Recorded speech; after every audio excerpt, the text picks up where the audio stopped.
कक्षा 12 समाजशास्त्र। कल पढ़ाए थे भारत में जनाधिक्य का कारण या बढ़ती हुई जनसंख्या का कारण या जन विस्फोट का कारण। आज है जनाधिक्य नियंत्रित करने के उपाय। यानी भारत में जो जनसंख्या बढ़ रही है इसे नियंत्रित करने का क्या उपाय है, इस उपाय से जनसंख्या कम होगी। बहुत अच्छे प्रश्न है, आते हैं परीक्षा में। ये भारत की जनसंख्या दिन पर दिन जो है बढ़ती चली जा रही है। जनसंख्या बढ़ने से बहुत सी समस्याएं उत्पन्न होती हैं, जैसे भूखमरी, बेकारी, चोरी डकैती, आज बहुत सी समस्याएं उत्पन्न होती हैं। इसलिए जनसंख्या को नियंत्रित करना अति आवश्यक है। तो इस जनाधिक्य में बढ़ती हुई जनसंख्या, इसको नियंत्रित करने के उपाय में पहली उपाय है विवाह की आयु में वृद्धि। वर्तमान में कानून है कि विवाह के लिए लड़की की उम्र 18 वर्ष और लड़के की उम्र 21 वर्ष होनी चाहिए। लेकिन जनसंख्या वृद्धि रोकने के लिए एक उपाय है कि इस उम्र को और बढ़ा दी जाए।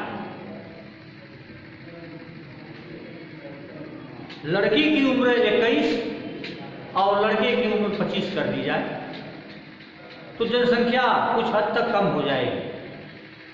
क्योंकि उनके संतान उत्पत्ति के समय में कमी आ जाएगी। जो उनके संतान उत्पत्ति का समय है, उम्र है, उसमें थोड़ा कमी आ जाएगी।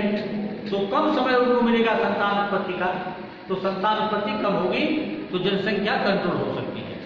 तो विवाह की आयु में वृद्धि की जाए, पहली बात।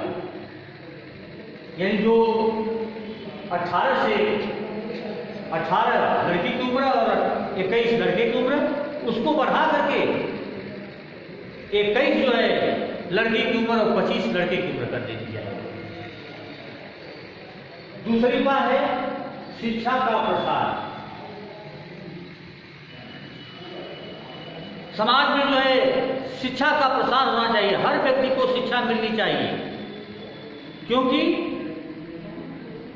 शिक्षा के जरिए व्यक्ति जो है, औरतें या स्त्री या पुरुष दोनों शिक्षा के जरिए जानकार हो जाते हैं। वो जान जाते हैं कि जनसंख्या वृद्धि के क्या दुष्परिणाम हैं। जब वह जनसंख्या वृद्धि के दुष्परिणाम को जान जाएंगे तो वह दंपति, स्त्री पुरुष दोनों, जनसंख्या को रोकने के उपाय सोचेंगे। तो हर तरह से स्त्री और पुरुष दोनों को शिक्षित करना चाहिए। जितना ही शिक्षा का प्रसार होगा उतना ही लोग पढ़े लिखे होंगे, जनसंख्या वृद्धि के दुष्परिणाम को समझेंगे और उसको रोकने का उपाय करेंगे। दूसरी उपाय हो गई। तीसरा है गर्भपात। गर्भपात को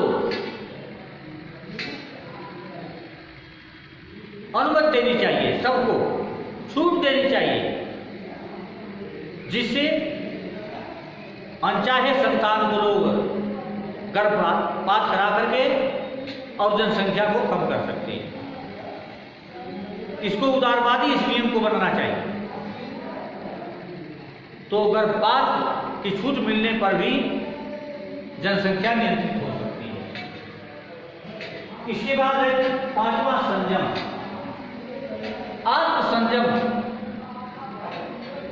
करने वाले लोग ब्रह्मचर्य का पालन करते हैं। इससे भी जनसंख्या वृद्धि पर रोक लग सकती है। लेकिन यह बहुत कम लोग ही कर सकते हैं, हर लोग आत्मसंयमी नहीं हो सकते, ब्रह्मचर्य का पालन नहीं कर सकते, लेकिन कुछ लोग जो है अपने आत्मसंयम के द्वारा जनसंख्या वृद्धि को रोक सकते हैं। पांचवा है मनोरंजन। मनोरंजन सरकार को चाहिए कि मनोरंजन के साधन की व्यवस्था करनी चाहिए ज़्यादा से ज़्यादा, और गरीबों तक इसको पहुंचाना चाहिए, जिससे वे अपनी पत्नी को ही मनोरंजन का साधन न समझें और साधन मनोरंजन के उपलब्ध हो जाएंगे, उसमें लोग अपना मनोरंजन करेंगे तो संतान उत्पत्ति कम होगी।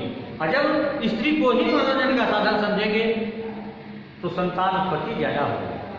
तो इसलिए चाहिए कि मनोरंजन के साधन सबको उपलब्ध कराए जाएं और सस्ते, जिससे कि सबके पास मनोरंजन के साधन हो जाए।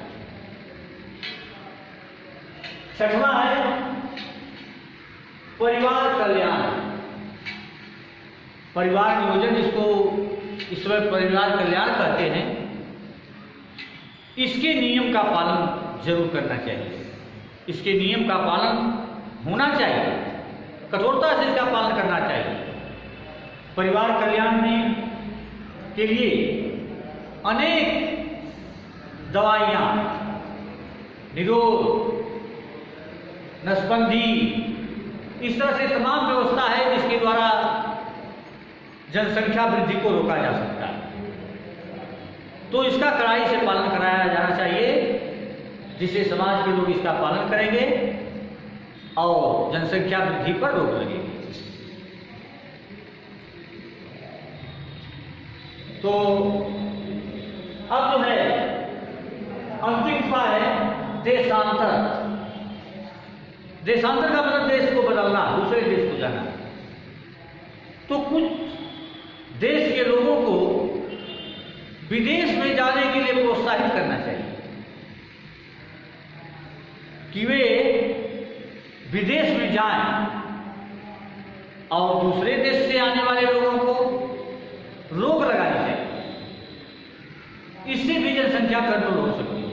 कुछ लोग हमारे यहाँ के चले जाएंगे विदेश में कमाने के लिए, वहाँ चले जाएंगे, जनसंख्या कम होगी, दूसरे देश वाले आ नहीं पाएंगे, तो इससे भी जनसंख्या को रोका जा सकता है।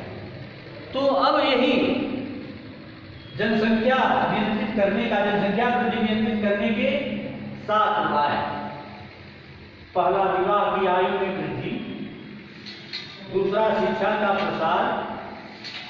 तीसरा, गर्भपात की छूट। चौथा जो है संयम, आत्मसंयम रखना। पांचवा, मनोरंजन के साधन उपलब्ध कराना सबको। छठवां, परिवार कल्याण के नियमों का पालन करना। और अंतिम है देशांतर, यानी दूसरे देशों में लोगों को जानने के लिए प्रोत्साहित करना, जिससे हमारे देश की जनसंख्या कम होगी। धन्यवाद। शेष अगले दिन।